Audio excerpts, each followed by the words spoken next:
본격적인 토론을 시작하도록 하겠습니다. 먼저 정두영 교수님께서 먼저 시작을 하실 건데 저는 자리를 잠깐 이동을 하겠습니다.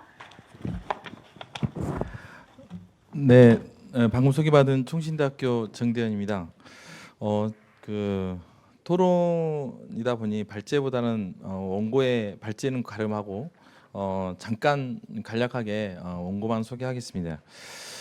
실은 그 인공지능의 패러다임이라든지 새로운 4차 산업혁명의 패러다임 이거와 관련돼서 제가 처음 접하게 된 것은 이전에 교육부의 미래교육특별위원회로 활동을 했었습니다. 그 당시에 교육학 전공 교수는 2명만 있고 나머지 분들은 전부 공학 전공이나 디자인 전공 이런 분들이 해서 그 교육부 장관이 직속이 돼서 제가 미래교육특별위원회 활동을 한 적이 있었습니다. 그 당시에 이제 우리 사회에서 굉장히 화두가 됐던 것이 지금도 화두가 되고 있지만 인공지능이라든지 4차 산업혁명이라는 것이었습니다.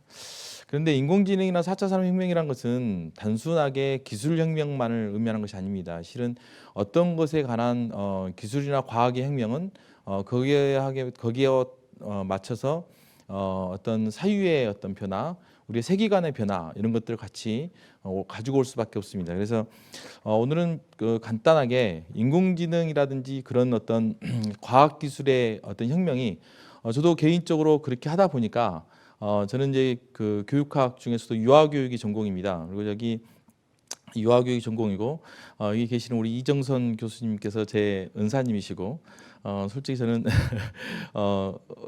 인간 이정선을 좋아한다고 예전에 한번 제가 그 제자들한테 고백을 한 적이 있었습니다. 근데 그 교육대학교에서 교육대학교에서 교사로 있다가 그리고 유아교육을 전공해서 이제 교수가 됐습니다.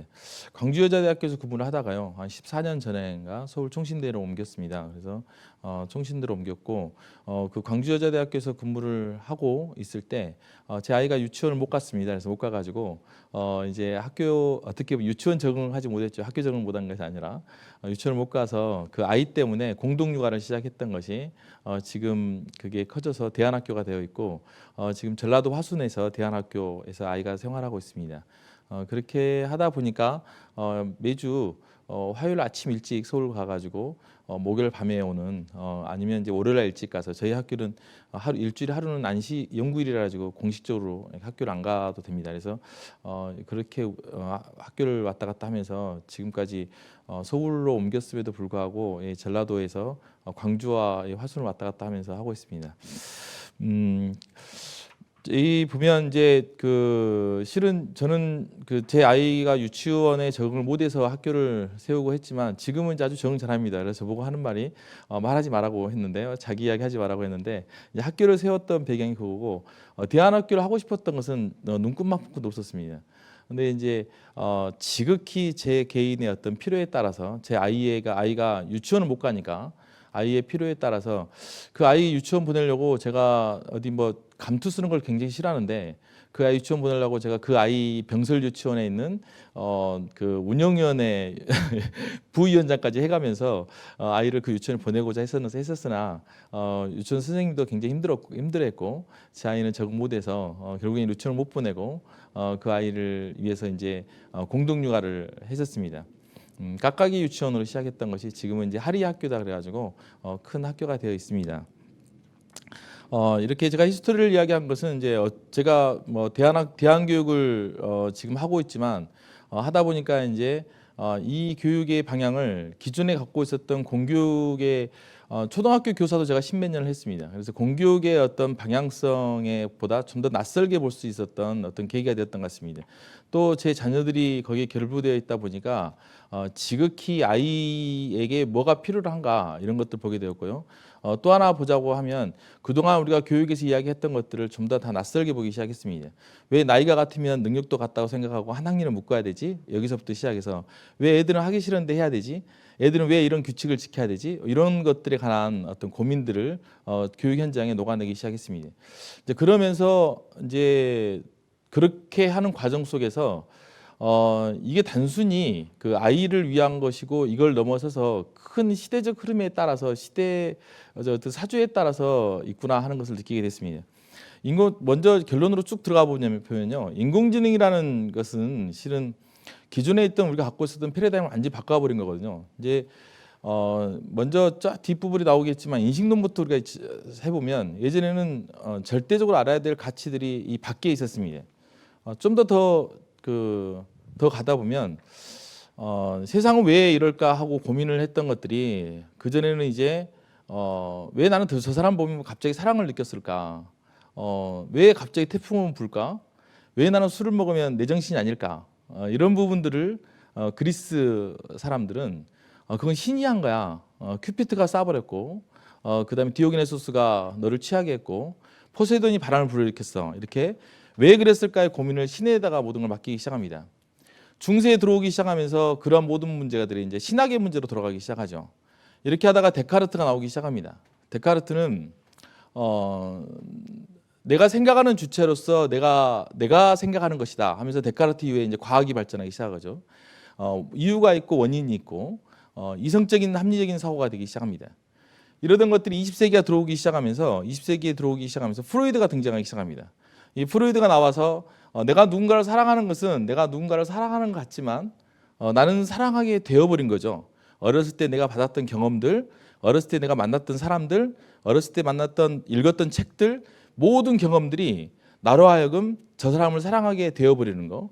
어떤 큰 구조 안에서 내가 결정한 것이 아니라 내가 결정되어지는 것. 이게 이제 실제 프로이드가 갖고 있는 철학적인 부분에서 가장 중요한 것은 이제 그 부분이죠. 그 구조주의적 패러다임에서 내가 판단하고 내가 주체가 되는 것 같지만 결국에 내가 주체가 아니다. 나는 생각되어지는 것이다. 이게 이제 프로이드 쪽입니다. 최근에 등장한 것이 이제 복잡성이라든지 지금 여러분들은 전 시대를 훑고 있습니다. 그래서 최근에 등장한 것이 복잡성이라든지 후기 구조주의 패러다임입니다. 이것은 좀 더 다른 의미를 가지고 있습니다. 작년에 제가 UN SDG에서 발표를 한 적이 있습니다. 거기에서 기후 문제, 환경 문제에 관해서 잠깐 이야기를 했는데 그와 같이 결부시켜서 말씀드리겠습니다. 기존에 뉴턴이라든지 데카르트나 이런 근대 패러다임에서는 모든 것을 원인이 있으면 결과가 있다 이렇게 생각했죠. 내가 어떤 행동을 하면 그걸 무슨 원인 때문에 그렇지? 왜 그렇지? 하는 원인과 결과의 문제를 갖다 댔습니다. 어떤 컴퓨터가 프로그램을 만들어내기 시작하면 컴퓨터가 입력을 했기 때문에 그 입력한 대로 결과가 나오는 거죠. 이게 이제 기존에 갖고 있었던 우리가 갖고 있는 생각들입니다. 여러분들도 마찬가지죠. 내가 어떤 사고가 있으면 어떤 생각이 있으면 그 원인이 있기 때문에 내가 결과가 있다 이렇게 생각한 거죠. 그러나 이제 이 스마트폰 같은 경우도 이게 이제 가장 특이한 핸드폰 중에 하나인데, 이거 보면 잠깐 보겠습니다. 그러면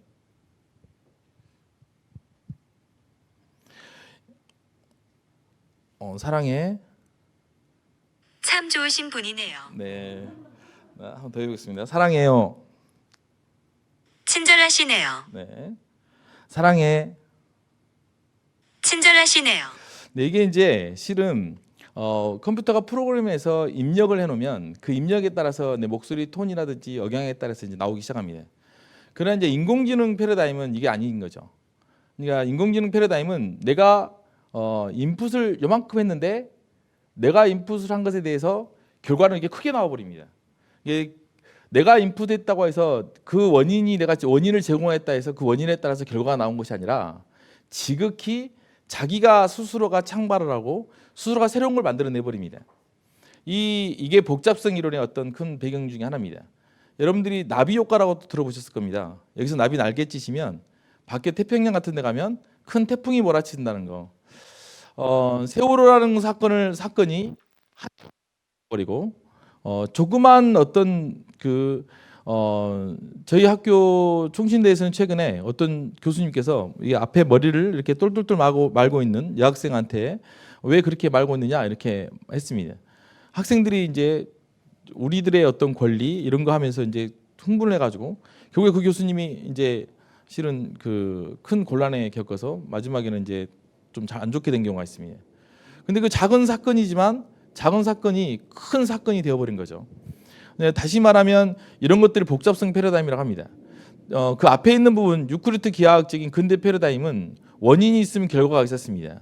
다시 말하면 교육에 있어서도 가르침에 대한 결과가 배움이었죠. 그러나 이제는 가르침에 대한 결과가 배움이 아니라 배움 자체가 중요시 되는 그런 시대입니다.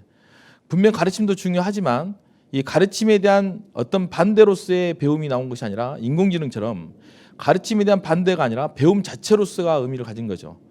지속 발전 가능이라는 그 환경 문제 같은 경우도 내가 밖에 쓰레기를 하나 버렸으면 이 버린 쓰레기 하나가 요만큼 오염시키는 것이 아니라 그 버린 쓰레기가 엄청나게 많은 오염을 시킨다는 거죠. 그렇게 우리가 환경에 관한 문제도 패러다임이 바뀌지 않으면 결국 환경운동 같은 경우도 환경운동이 단순히 쓰레기를 버리지 마라, 환경 오염해라 이 문제를 해결해 버리면 환경 문제는 절대 해결될 수 없습니다. 결국에 패러다임 문제를 바꾸지 않으면 우리는 안 된다는 거죠. 우리가 그 패러다임 문제를 바꿨을 때 정치를 하신 분들은 한 명의 개인에 대해서 존중하게 되고 아이들은 자기가 하고 있는 하나의 어떤 사건에 대해서 이 사건이 커질 거라고 생각한 거죠. 나비 효과는 되게 특이합니다. 제가 여러분들에게 많이 들어보셨지만 제가 여러분들에게 오늘 강의를 좀 재미없게 했습니다. 그러면 집에 가서 바깥 분이나 배우자에게 또 짜증을 낼 겁니다. 나 오늘 시간 배렸어. 또 짜증을 내고 나면 또 배우자분은 직장 가가지고 또 많이 이야기를 할 겁니다. 그래서 저는 한 번에 제가 잠깐 했던 강의가 이게 현실되면 안 되겠지만 이 강의가 여러분들이 그 다음 날 아주 많은 사회에 영향을 미치는 거죠. 내가 누군가에게 던졌던 긍정적인 말 하나가 굉장히 크게 영향을 미치듯이 우리는 이제 작은 것들이 인풋이 그 하나의 결과만을 만들어내지는 않습니다. 이게 어떻게 보면 인공지능의 패러다임의 가장 큰 그 패러다임이죠. 이런 것들이 이제 복잡성 이론이라든지 지난번에 촛불 집회 같은 경우도 대학 다닐 때 많은 사람들을 집회에 참여하게 하려고 열심히 해도 선배가 안 오면 혼내고 그렇게 해도 집회를 그렇게 많이 참석시키지 못합니다. 근데 촛불 집회 참여를 해보면 집회 참여했다가 대학생들은 옆에 스타벅스 가서 숙제했다가 다시 또 참여했다가 막 이럽니다. 그러면서도 그렇게 많은 숫자들이 그 집회에 참여를 하죠. 왜 그렇게 되겠습니까? 이게 뭐냐면 이제는 누군가가 위에서 중앙에서 모여라 해서 모여지는 게 아닙니다. 이 복잡성 패러다임이라는 것은 어떤 자그마한 어떤 것들이 자기들끼리 스스로 창발을 하고 자기들끼리 스스로 뭔가를 만들어내면서 새로운 걸 창조해내는 그런 새로운 시대란 거죠. 이제 지식정보화 시대에서는 지났습니다. 과거에 지식정보화 시대에서 누가 얼마나 많은 지식과 정보를 갖고 있느냐가 그 사람의 재산이었습니다. 그래서 지식과 정보를 많이 갖고 있으면 주식도 사고 지식과 정보를 많이 갖고 있으면 좋은 곳에 부동산도 샀습니다. 그러나 이제 4차 산업혁명 시대에서는 지식정보 산업에서 한 번 더 넘어가서 이제는 누가 얼마나 많은 관계와 네트워크를 갖고 있느냐, 누가 얼마나 많은 선을 갖고 있느냐의 문제죠. 이게 이제 4차 산업혁명의 가장 큰 키워드가 아닌가 싶습니다. 이것을 계속 꾸준히 쭉쭉쭉 써놨습니다. 인식론에 관한 문제부터 보면 너무나 짧은 시간에 해야 되기 때문에 이제 인식론에 관한 문제를 보겠습니다. 제가 드린 것을 보면 28에서 29쪽입니다. 객관주의적 인식론이 있고 상호 주관주의적 인식론이 있고 상호 객관주의적 인식론이 있습니다. 우리가 인식론을 왜 여기서 말하냐면 교육이란 것이 무엇이냐 했을 때 내가 알미 무엇이냐 이것에 관한 어떤 새로운 것이죠. 과거에는 절대적인 진리가 있어서 그 절대적인 진리에 얼마나 많이 우리가 연습을 해서 얼마나 많은 그 진리에 접근하느냐 이 객관적인 진리 인식론이었습니다. 그리고 최근에 우리 교육계에 흐르고 있는 구성주의 인식론은 중간에 있는 상호 주관주의적 인식론입니다. 내가 세상을 받아들일 때 내가 받아들인다는 거죠. 절대적인 진리가 아닌 내가 세상을 어떻게 받아들이냐는 문제입니다. 이 상호 주관주의 인식론이 지금 우리나라 교육에 전반을 흐르고 있습니다. 이 인식론은 어린아이가 강아지를 보면 다리가 4개가 달린 것은 전부 다 개라고 합니다. 고양이도 개, 강아지도 개, 코끼리도 개, 다리가 4개면 다 개라고 하는데 이 인식의 어떤 틀이 확장이 됩니다. 되고 나서 어느 순간은 개라고도 하고 어느 순간은 고양이라고도 하고 그래서 교육은 상호 주관주의적 인식론에서는 교육은 아이들이 얼마나 많이 인식론이 확장이 되느냐 얼마나 많은 지식의 틀이 확장되느냐 교육은 얼마나 많은 지식의 틀을 많이 확장시키느냐가 이제 상호 주관주의적 인식론입니다. 29쪽에 있습니다. 이게 상호 주관주의 인식론인데 이제 조금 전에 제가 말씀드렸던 복잡성 이론이라든지 이런 것은 상호 객관주의적 인식론입니다. 이 인식론은 움베르토 마토라나 바렐라 이런 사람들이 주장합니다. 그런데 이것은 어떤 거냐면요. 어떤 사물을 봤을 때 하얀 것을 봤을 때 이 하얀 것은 기존에는 빛이 저기에 투과돼서 내 수정체에 들어와서 이것을 하얀 것이라고 인식한다. 이게 이제 기존에 우리가 갖고 있는 생각들이죠. 어떻게 보면 이것이 상호 주관주의적 인식론일 수도 있습니다. 이 상호 주관주의적 인식론은 실은 칸트에 와서 거의 정립됐다고 볼 수 있습니다. 아리스토텔레스가 우리 인간은 세상을 바라볼 때 이렇게 본다고 합니다. 저 사람은 남자, 저 사람은 여자, 저 사람은 연세 드신 분, 연세 안 드신 분, 우리나라 사람, 외국 사람 이렇게 분류해서 보기 시작하죠. 이 분류해서 보는데 이 분류의 체계가 복잡한 거, 분류해서 받아들일 때 분류의 체계가 복잡한 거, 이것을 구성주의적 사고고 이게 상호 주관주의적 세계관이라고 합니다. 그러나 제일 마지막에 조금 전에 제가 말했던 인공지능과 함께 말했던 상호 객관주의적 인식론은 이렇습니다. 녹색이 입는 녹색 풀이 있을 때 그 녹색 풀을 볼 때 인간은 빛이 녹색에 투과돼서 녹색으로 보지만 과연 그게 진짜 녹색인가 하는 거죠. 저 사람을 생명인 제 아들은 녹색으로 보지 않고 빨간색으로 봅니다. 자주색으로 보죠. 이런 식으로. 녹색이 아니란 거죠. 진짜 저 색이 녹색인가. 그래서 우리 알미란 것은 그게 과연 절대 진리인가 이런 문제에 대해서 의문을 갖기 시작합니다. 그래서 그게 이제 상호 주관주의적 인식론이죠. 이 상호 주관주의적 인식론은 상호 객관주의 인식론이죠. 상호 객관주의적 인식론은 끊임없이 관계를 맺어가는 그런 인식론의 패러다임입니다. 최근에 우리나라 교육에서는 프로젝트 학습을 굉장히 많이 한다고 합니다. 그런데 프로젝트 학습을 할 때 왜 하는지는 잘 모릅니다. 프로젝트 학습을 하면 학종에 써야 되기 때문에 학종에 뭔가를 써줘야 되기 때문에 프로젝트 학습을 합니다. 그러나 아이들도 학부모님들도 심지어는 선생님들도 그 학종에 쓰는 것 빼놓고는 프로젝트 수업을 하지 않습니다.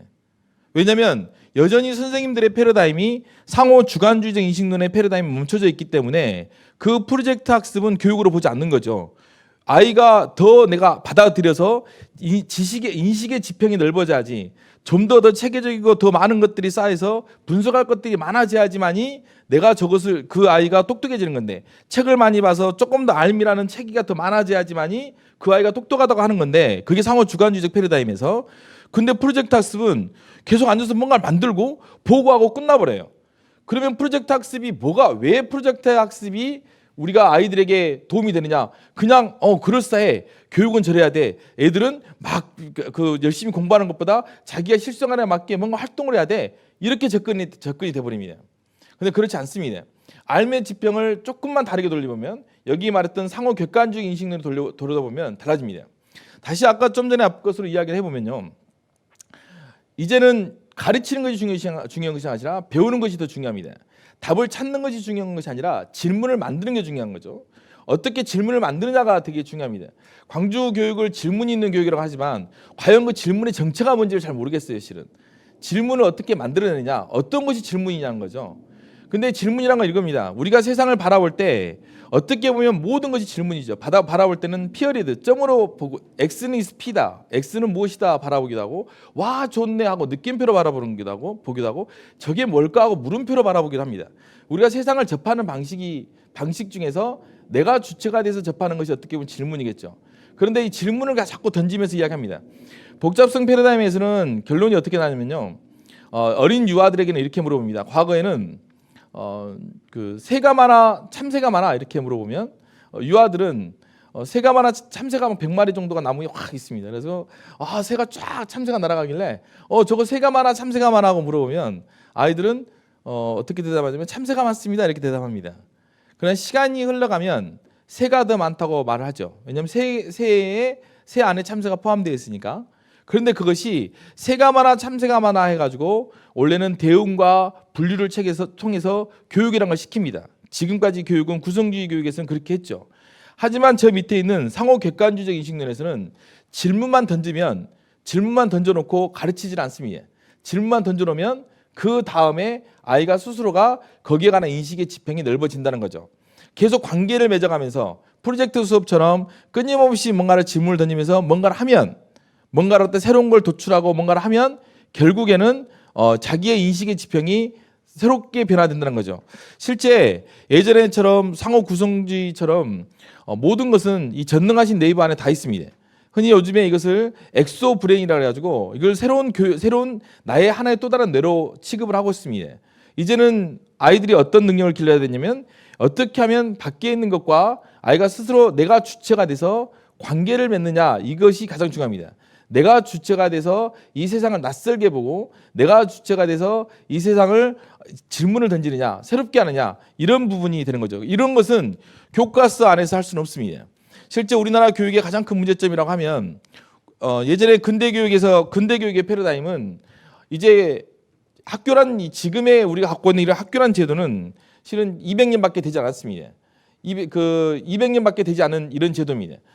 이 학교라는 것은 근대가 되기 시작하면서 왕정에서 근대 시민혁명이 이루어지면서 이 근대 산업국가가 되기 때문에 사람들을 열심히 일을 시켜서 노동자로 만들어야 되고 또 열심히 그 전에는 왕은 하늘이 베풀어 준 거에서 왕권 신수를 했는데 그 이후에 아이들은 왕권 신수가 아니라 이제 루소아에서 사회 계약론이 되는 거죠.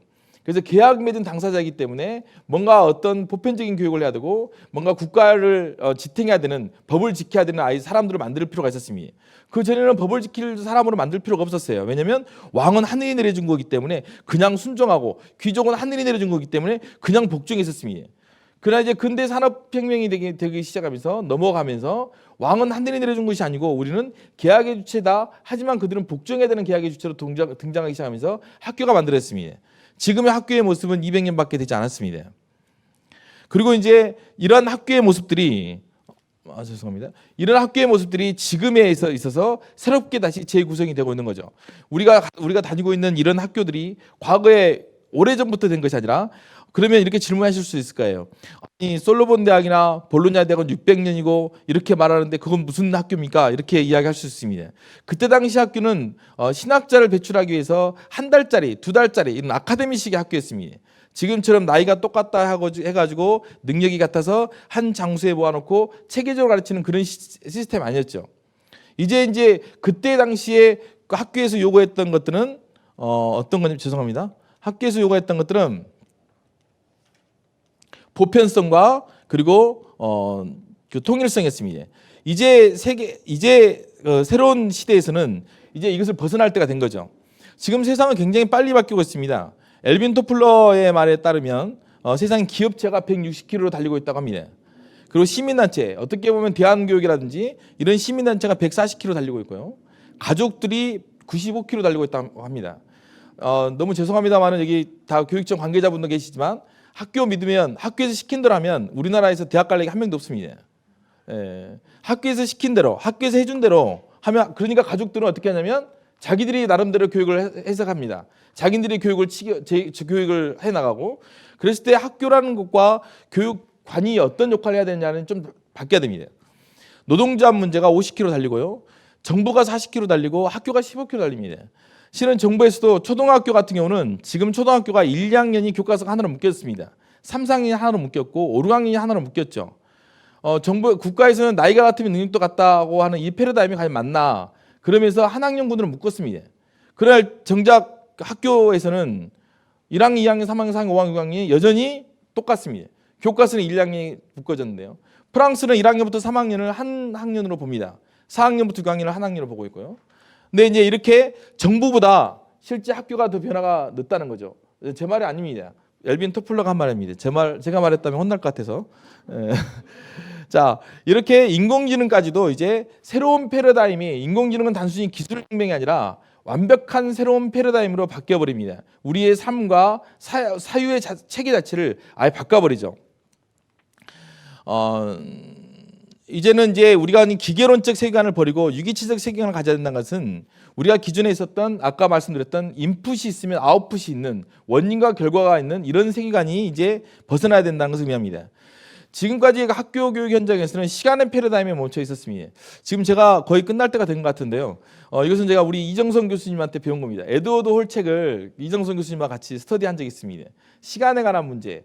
이제 시간의 패러다임이 제가 여기서 여러분들에게 3시에 끝난다 하면 3시에 끝나는 것은 시계 시간입니다. 하지만 제가 강의를 하다가 계속 해버리면 사건 시간이 되는 거죠. 몽골을 간 적이 있습니다. 몽골을 갔을 때 차에 사람이 다 타면 출발을 해요. 한 명이 안 타면 안녕 그러면서 그 다음날 다시 타 하더라고요. 이제 그게 사건 시간이죠. 시계 시간은 정확하게 7시, 6시, 9시 이게 시계 시간입니다. 제가 좀 쫓기다 보니까 말이 좀 빨라졌는데요. 그러나 우리는 기존에 우리 학교 교육 현장은 시계 시간에 얽매여 있었습니다. 50분 공부하고 10분 쉬고. 요즘에는 이제 초등학교라든지 그런 데서 블록형으로 많이 바뀝니다. 하지만 여전히 기준은 시계가 맞죠. 모든 것을 아이들은 발달이 조금 더딜 수도 있고 좀 봄, 여름, 가을, 겨울 꽃피는 시기가 다르듯이 아이들이 겨울에 꽃필 수 있고 여름에 꽃필 수 있는데 모든 아이들이 그 연령대에 그 꽃을 피우지 않으면 그 꽃을 빨리 피우면 영재, 그 꽃을 빨리 피우지 않으면 지체 이런 식으로 돌아가 버리고 이런 시간의 패러다임 속에 우리는 교육은 멈춰져 있었습니다. 이 시간의 패러다임을 벗어나야 됩니다. 어린 아이들 같은 경우에서도 물어볼 때 너 3시까지 다 오고 와 이렇게 말하면 얘들은 이해를 못해요. 이 블럭 다 쌓고 와 이렇게 말해야죠. 사건 시간의 패러다임을 이야기를 해야 됩니다. 실제 보면 우리는 사건 시간과 시계 시간을 봤을 때 사건 시간은 좀 미개한 것 같고 어린아이 같고 시계 시간은 좀 발달된 문명 국가 같지만 그렇지 않습니다. 어떤 기관의 장들은 다 사건 시간으로 세상을 살죠. 뭘 하면 한꺼번에 여러 가지 일도 하고 그리고 자기가 하고 싶은 것을 시간을 마음대로 쓰기 시작합니다. 그래서 우리가 아이들이 학교 교육 현장에서 주체가 되는 것에 관한 가장 기본적인 것이 시작이 어디서부터 시작돼야 되냐면 시간의 개념을 내가 어떻게 쓰느냐, 공간을 어떻게 내가 어떻게 사용하느냐, 인식하느냐 이런 문제인 것 같습니다. 제가 몇 시까지 끝나야 되는지 말씀해 주시면 그 자리에서 바로 끝내겠습니다. 네, 자 세계관의 변천들은 이런 것이고요. 이제 이 세계관의 변천과 함께 과거에 제가 살았을 때는 이랬습니다. 죄송합니다. 저번 연배도 많으신 분도 있으신데 저희 때는 민주주의와 민주주의, 독재 타도 이게 어떻게 보면 지식인과 젊은 사람들의 가장 큰 이슈였습니다. 그러나 지금 이 시대 우리 사회의 이슈는 무엇일까요? 예, 공정 말씀하셨습니다. 제가 보기에는 이 시대의 가장 큰 문제는 공정 넘어서서 자본주의 문제가 아닌가 싶습니다. 우리 시대가 갖고 있는 자본주의 문제, 이 문제를 해결하는 것이 우리 아이들이 이제 해결해야 될 문제입니다. 과거에는 자본주의는 문제가 없는 거였죠. 공산주의라는 문제덩어리가 있었기 때문에 자본주의는 문제가 없어서 자본주의에 관해서 문제를 제기하지 않았습니다. 그러나 우리 시대에 우리 아이들이 이제 해결해야 될 문제들은 자본주의 문제가 아닌가 싶습니다. 빈부의 격차의 문제, 물질 지향적인 문제, 그리고 환경에 관한 문제, 그리고 소수자에 관한 차별에 관한 문제, 이런 문제들이 우리 아이들이 이제 깨쳐 나가야 되는 거죠. 그 중에 하나만 이야기해 보겠습니다. 물질에 관한 문제를 이야기해 보겠습니다. 지금까지 기존의 우리 교육은 내가 남에게 뭔가를 하지 못하게 하는 그런 억압의 교육이었다고 하면 이제 새로운 교육은 남에게 뭔가를 하게 하는 교육이 돼야 됩니다. 그건 뭐냐면 과거에는 욕망을 억누르는 교육이었다면 이제 새로운 교육은 욕망을 허락하는 교육이 돼야 됩니다. 아이에게 뭔가를 욕망을 하게 하면 아이들은 욕망을 누르다 보니까 욕망이 잘못 자기 욕망이 아닌 타자 욕망대로 살게 됩니다. 예를 들어서 이영애 씨 아십니까? 저는 이영애 씨, 친절한 금자씨에 나온 이영애 씨. 이영애 씨가 냉장고에 문을 열면서 여기 행복을 담아요 하면 그 다음부터 그 광고가 내 머릿속에 들어오면 저는 그 사람들은 계속 자기 냉장고를 보면서 저 냉장고를 사야지 내가 행복할 건데 저 냉장고가 있으면 내가 행복해질 텐데 잘 쓰고 있는 집안에 있는 냉장고도 이제 버리면서 새로운 냉장고를 삽니다. 어떻게 보면 자본주의의 물질의 노예가 되는 거죠. 욕망의 노예가 되는 거죠. 아이들이 지극히 자기 욕망을 못 찾아가고 타자 욕망대로 살아가게 되는, 그래서 지금 우리 교육이 어떻게 보면 욕망을 거세하다 보니까 자기 욕망이 아닌 물질의 욕망, 거대 상업주의 욕망에 빠진 거죠. 이게 어떻게 보면 자본주의의 가장 큰 맹점이 될 수 있습니다. 우리가 어떻게 살아야 되는가, 욕망에 관한 문제부터 시작해서 이러한 것들이 이제 학교 교육에 들어와야 된다는 거죠. 지금까지 학교 교육에서는 아이들을 길들이고 수능시키고 그리고 통일되는 것 속에서 보편적인 생각으로 했는데, 그럼 왜 그렇게 해서는 안 되느냐, 이거 했을 때 어떻게 보면 그렇게 했기 때문에 그렇게 한 것이 지금의 자본주의의 어떤 그 씨앗이 되지 않았는가 싶습니다. 뱀폐의 씨앗이. 이제 아이들에게 욕망을 하게 하고 무엇을 하고 싶은지 하게 하고, 아이들에게 요즘 아이들에게 물어보면 뭐 하고 싶어 하면 다 건물주하고 한다 그렇고 내가 뭘 하고 싶은지도 모르고 삽니다. 어디 가서 뭐 먹자 그러면 전 세계에서 우리나라만 있는 아무거나 먹는다 그러고 뭘 먹고 싶은지도 모르고, 이런 게 이제 우리의 패러다임이죠. 욕망 자체가 없어져 버렸습니다.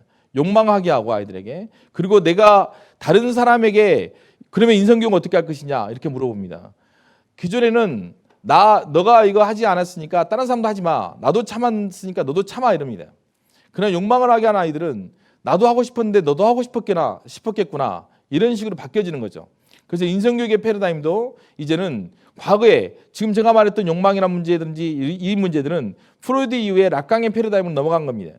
과거에는 못하게 한 부분이었지만 지금은 허락하게 하는 것이 하게 하는 것이 어떻게 위치를 차지해야 되냐 이 문제죠.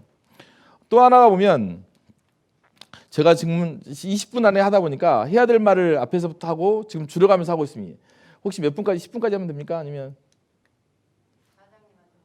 예. 대신에 이제 관계자가 길게 하시면 여기 토론자들이 조금씩 시간을 줄이게 아닙니다. 그럼 제가 짧게 하겠습니다. 죄송합니다. 네, 교육은 개인뿐만 아니라 공동체를 대상으로 해야 됩니다. 지금까지 우리 교육은 그 아이가 어떻게 잘 크냐 이런 개인에 관한 이슈가 가장 컸었습니다. 하지만 이제 우리가 아이들을 공동체를 중심으로 해야 됩니다. 아이들에게 교육에서 가장 중요한 것은 삶을 돌려줘야 되는데요. 아이들에게 삶이 뭐가 있을까 생각해 보면 아이들에게 삶을 돌려줘 본 적이 있나? 아이들은 제 시간 정해진 시간에 정해진 것을 공부하고 정해진 걸 하는데 그게 과연 아이들의 삶인가? 아이들의 삶이란 것은 자기가 결정할 수 있고 무엇을 배울 것인지 어떻게 배울 것인지 자기가 결정할 수 있는 것이 삶의 주체가 되는 것이 삶을 돌려주는 것이지 그냥 숨쉬고 산다고 해서 삶을 돌려주는 건 아닌 것 같습니다. 아이에게 삶을 돌려줄 때 아이들의 삶은 어디에서 나오냐면 함께함 속에서 나옵니다. 그러나 과연 지금까지 우리는 그 아이를 평가할 때 학교 교육 현장에서 아이를 평가할 때 개개인의 평가를 했는데 그 그룹에 관한 평가를 하진 않았어요. 그래서 이제 새로운 패러다임으로 봤을 때는 아까 복잡성 이론에서 노드를 말씀했듯이 이제 아이들에게 한 명 개개인의 이야기 아닌 그 그룹의 이야기를 해야 됩니다. 도덕에서 가장 세계적으로 유명한 사람이 콜버그라는 사람입니다. 콜버그는 자기는 도덕적 딜레마라는 이야기를 하면서 도덕적 인지발달론을 주장합니다. 도덕적 인지발달론이 어떻게 보면 구성주의입니다. 좀 도덕적 인지발달 수준이 낮으면 이걸 판단을 못하고 도덕적 인지발달 수준이 높았을 때 판단한다. 이게 도덕적 인지발달이죠. 이게 아까 말씀드렸던 상호주관주의입니다. 하지만 콜버그는 상호객관주의를 몰랐음에도 불구하고 죽기 전에 도덕적 인성공동체를 만듭니다. 아이들께 스스로 결정하고 스스로 아이들께 규칙을 정하고 이런 도덕적 인성공동체를 만들고 콜버그는 이제 죽었습니다. 그러듯이 그 도덕적 인성공동체 이러한 부분들이 복잡성 이론이죠. 이런 게 상호 객관주의적 패러다임입니다. 그래서 교육의 패러다임이 기존에 있었던 개인 하나에 들어갔던 개인 하나에 관심을 뒀던 것이 아니라 이제 그룹으로 돌아가고 공동체 중심으로 돌아가야 됩니다. 아이들에게 삶을 해보게 되는 것은 아이들이 저는 전라도 화순에 학교가 있습니다. 거의 대부분에 사는 아이들은 광주 사는 아이들이 거의 대부분입니다. 화순 사는 아이들은 한 3-4명밖에 안 됩니다.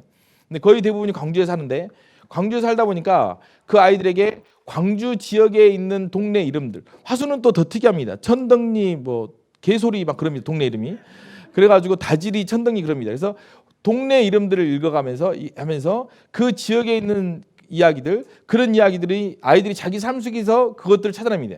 그게 어떻게 보면 교과서가 돼야 됩니다.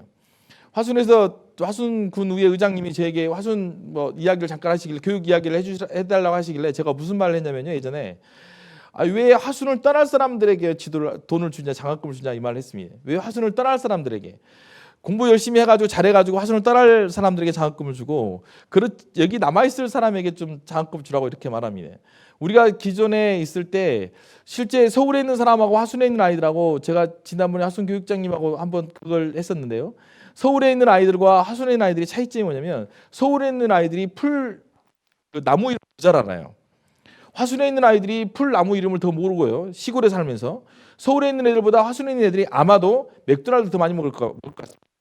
그거 뭐냐면 우리가 아이들의 삶과 교육이 분리돼 버린 거죠. 아이들이 지금 살고 있는 그 삶과 교육이 일치됐을 때 근데 그러면 삶과 교육이 일치된다는 건 무엇이냐 했을 때 아이들 주변에 내 주변에 지역화 교과서가 잘 되고 내 주변에 중앙으로 중심되지 않은 내 지역이 잘 되었을 때 이게 이제 달라지는 거죠.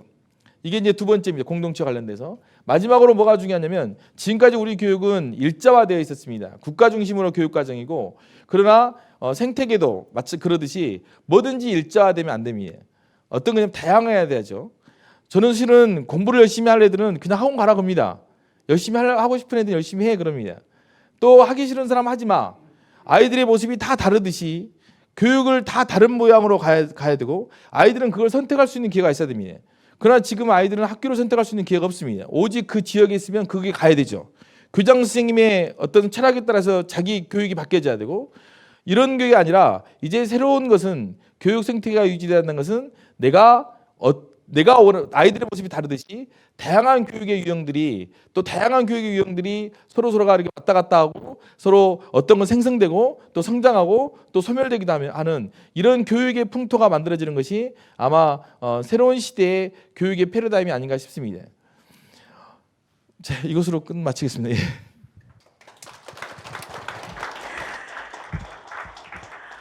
처음에 어떻게 해서 미래교육특별위원회 가셨을까 혼자 의문점을 가졌는데요. 발제를 들으면서 아 이러시니까 특별위원회로 가셨구나라는 생각이 들었습니다. 그리고 유치원 부정의를 더 처음 들었어요, 위원님. 유치원도 부정할 수가 있구나. 그 아이의 출발이 아빠가 결국에는 지금 대한민국의 교육을 지금 고민하고 계시는 자리에 가게 돼 있지 않았나 싶기도 하고요.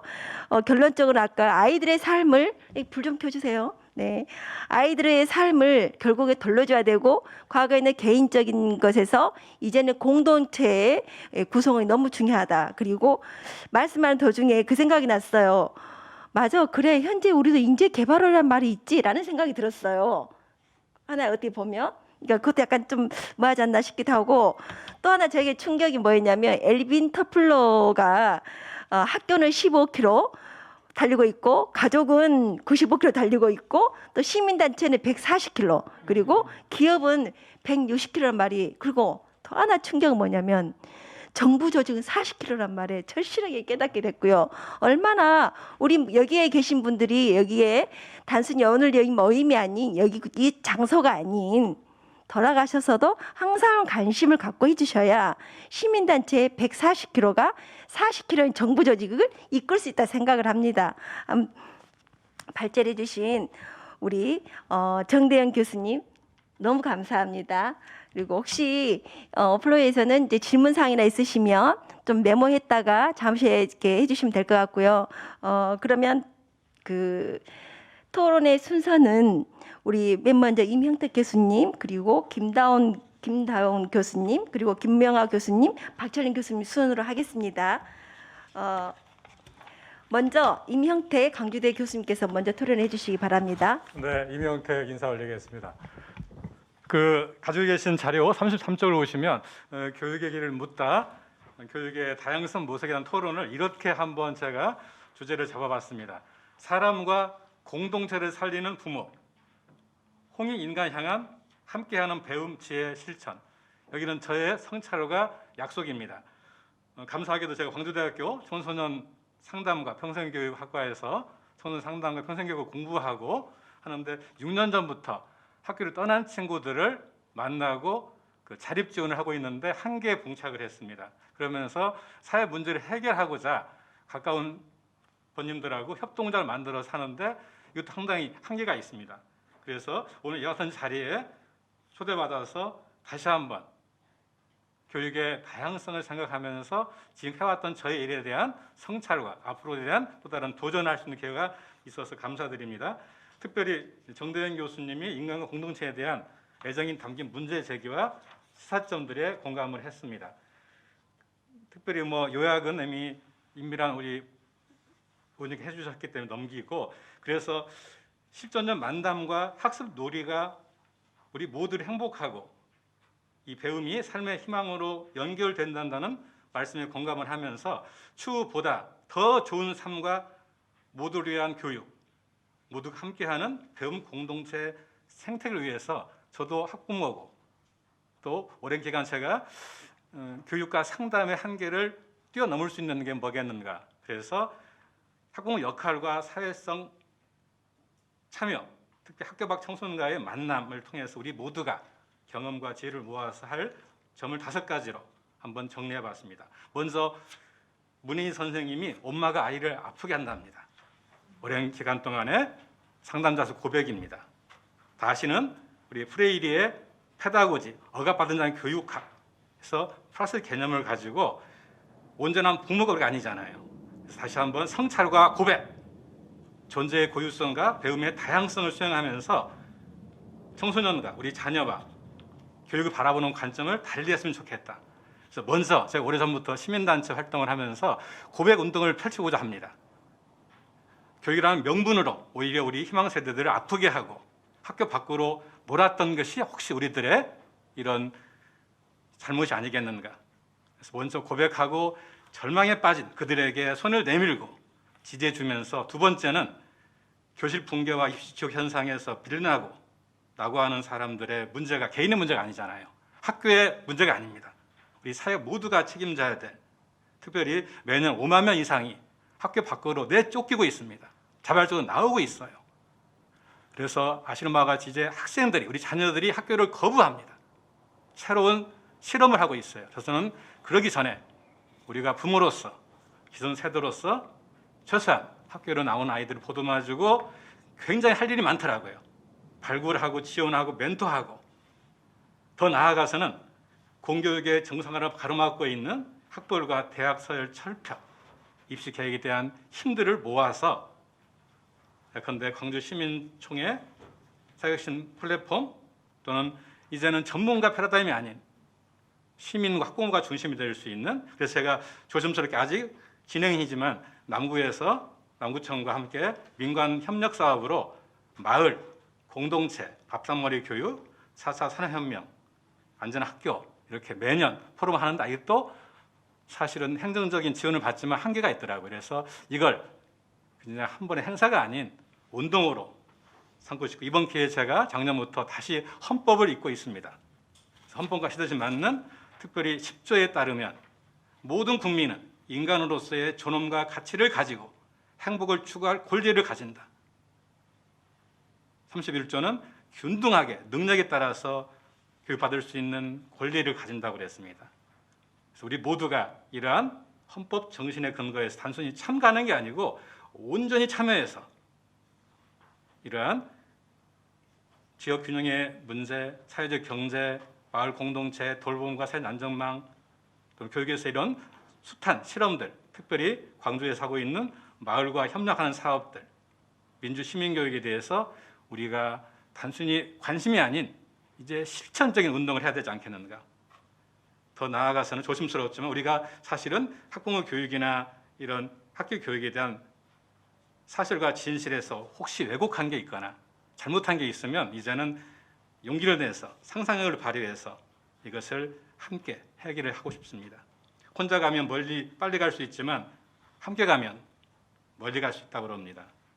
공교육 뇌실화, 학교 밖 선언 지원 사업 다 좋지만 교육 공동체 가족들이 이제 서로 신뢰하고 손을 잡고 같은 것을 바라보면서 우리가 꿈꾸는 K-방역처럼 K-교육을 향해서 나갔으면 좋겠다. 다시 한번 우리 임미란 의원님, 특별히 제가 이번 기회에서도 학부모 많은 이렇게 공부를 하고 있었는데, 이렇게 오랜 기간 동안 교육을 생각하는 학부모 연합이 이렇게 이런 행사를 준비해 주셔서 저로서도 또다시 학부모에 대한 이런 존경심과 아울러서 이런 지속적인 연대 그리고 협업을 하고 싶습니다. 감사합니다. 감사합니다. 6년 전부터 학교를 떠난 친구들과 또 협동조합을 이끄시면서 이렇게 생각했던 것들, 또 개인의 문제가 아닌 우리들의 문제로 받아들이고 또 시민과 함께 만들어가는 학교가 아닌, 학교의 행사, 단일 행사가 아닌 운동으로 전개해서 참여하는 시민, 그리고 시민과 함께 민주주의의 실천적 연대가 필요하다. 그리고 함께 손잡고 K 교육을 위해서 함께 하자는 말씀을 듣겠습니다. 토론 감사합니다. 다음 토론은 우리 김다원 강주대학교 교수님 토론 부탁드립니다. 네, 저기 마스크를 조금 벗어도 될까요? 네. 네, 광주교육대학교 사회과교육과에 있습니다. 요즘 사회에서 굉장히 주목받는 사람이 있죠. 예, 나훈아 가수인데요. 그분은 삶에 대한 물음을 테스 형에게 질문을 했습니다. 근데 오늘 우리 교육의 길을 묻다는 누구에게 질문을 해야 될지 아마 오늘 발표해 주신 정대영 교수에게 주로 이제 집중이 될 것 같긴 하지만 궁극적으로는 우리 모두에게 질문을 던지고 그에 대한 답을 찾아가야 되지 않을까라는 생각이 듭니다. 저의 토론도 오늘 교육의 길을 묻다에 대한 저의 생각을 오늘 참여해 주신 여러분들과 같이 공유하고 궁극적으로는 저도 이제 우리 모두에게 질문을 던지는 그런 토론이 될 것 같습니다. 교육은 늘 그렇습니다. 저는 이제 교과 교육을 전공하면서 교육이 무엇일까가 늘 저의 고민입니다. 더불어서 저의 또 하나의 고민은 교육은 무엇일까와 더불어서 학생들이 배워야 되는 지식은 무엇이어야 될까 그 고민을 갖고 계속 좀 생각을 하고 있는데요. 그런 측면에서 여기에서 광주 교육, 사실 저는 제가 광주 여자 고등학교를 졸업을 했습니다. 그리고 광주 교육대학교에 온 지는 제가 지금 6년째 돼가고 있고요. 그래서 광주 광역시의 교육은 저에게 있어서는 굉장히 애착이 가는 곳이기도 합니다. 그럼에도 불구하고 제가 광주 광역시 교육에 이렇게 직접적으로 참여한 것은 오늘 처음이다라는 생각이 들어서 오늘 계기로 해서 광주 광역시 교육을 저도 한번 같이 고민하는 그런 시간이 되었으면 좋겠다라는 개인적인 생각을 하게 됐습니다. 관련해서 제가 생각하는 교육은 변화하는 사회에서 학생들이 자신의 어떤 소질과 적성을 개발해서 궁극적으로는 양질의 삶을 살 수 있도록 관련된 지식이라든가 어떤 스킬이라든가 다음에 가치와 태도 이것을 함양하는데 주된 목적을 두고 있다라는 부분에 있어서는 모든 분들의 같은 의견일 거라는 생각을 합니다.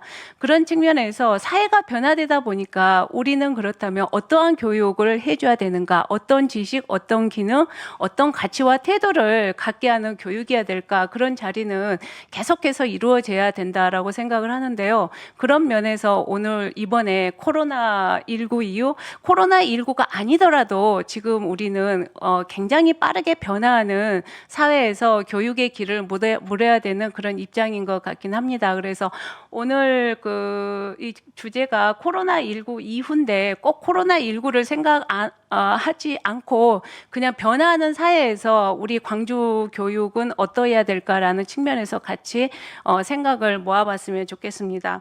오늘 정대영 교수께서는 어찌됐든 앞으로의 교육은 패러다임의 변화가 필요하다라는 말씀을 하셨고요. 그 패러다임 변화에서 이런 얘기를 했습니다. 기계론적인 패러다임에서 유기체적인 패러다임으로, 시간 중심 패러다임에서 공간 중심 패러다임으로, 그리고 학생 자체에 대한 교육에서 이제 학습 공동체에 대한 교육으로의 어떤 변화가 필요하다라는 말씀을 하셨습니다.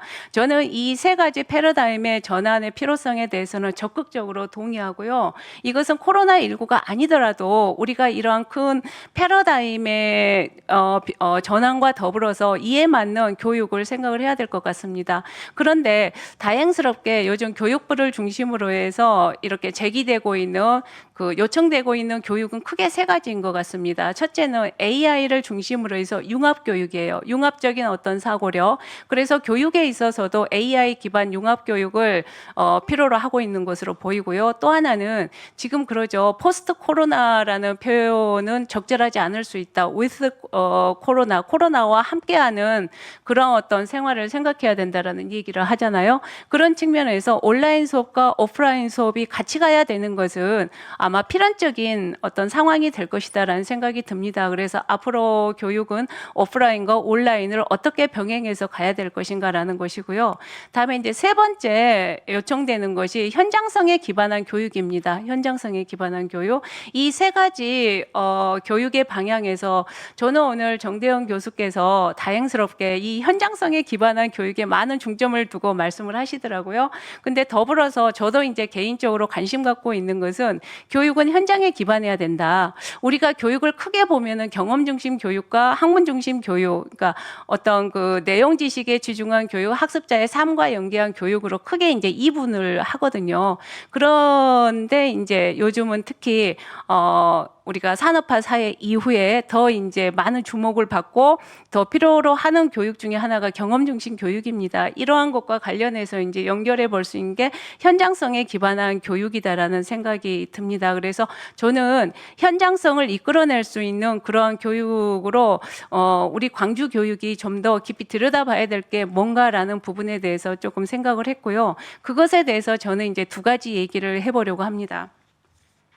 그 중에 하나가 이제 교육 과정의 다양화입니다. 아까 정대영 교수 발제에서도 그런 얘기를 했죠. 이제는 전달하는 그러한 교육을 넘어서서 학습자가 스스로 배워갈 수 있는 그러한 어떤 교육으로의 전환이 필요하다라는 부분과 맥락이 같다라고 보는데요. 교육 과정의 다양화와 관련해서 저는 이제 지역화 교육 과정 얘기를 해보려고 합니다. 지역화 교육 과정은 학습자마다 살아가고 있는 삶의 환경이 다르기 때문에 똑같은 내용에 대한 학습을 하더라도 학습자의 환경과 연결해서 그 학습 내용을 학습하도록 했을 때 훨씬 더 학습자의 어떤 학습 내용에 대한 이해가 더 풍요로워진다라는 그런 어떤 관점에서 실행하고 있는 정책인데요. 우리나라에서 지역화 교육과정이 이미 그 중요성을 인식을 했어요. 그래서 제1차 교육과정, 1955년에 시작됐던 1차 교육과정에서부터 지금까지 지역화 교육과정을 실행해 오고 있는데요.